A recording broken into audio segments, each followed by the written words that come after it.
আচ্ছা, নমস্কার সবাইকে। তো আজকে তো ভূত চতুর্দশী। তো কারা কারা সবার প্রথমে এটা বলুন যে এটা মনে করেন যে অন্ধকার মানে ভূত আসবে? আচ্ছা, নিরামিষ বাড়িতে খাওয়া হবে, কিন্তু বাইরে খেলে, বাইরে সাপোজ বিরিয়ানি টিরিয়ানি খেলে অসুবিধা নেই, সেটা বাইরে খাওয়াই যায়। আচ্ছা, খুব ভালো কথা।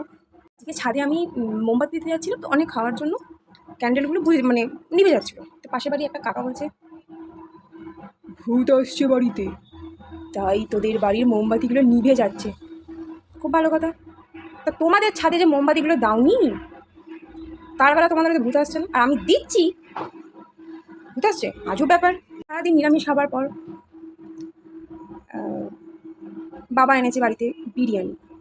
খুব ভালো কথা, বিরিয়ানি এনেছে। মা বলছে আজকে সারাদিন তুমি খাওয়ার পর, নিরামিষ খাওয়ার পর তুমি হঠাৎ করে বিরিয়ানি কেন এলে?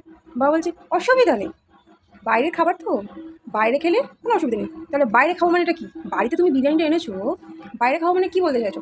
থালা নিয়ে রাস্তায় খাবো বিরিয়ানিটা?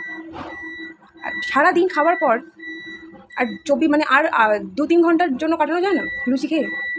বলি, হ্যাঁ, আমি কিছু করলে কেন করেছিস, এই করেছিস, এই হবে সেই হবে, হেন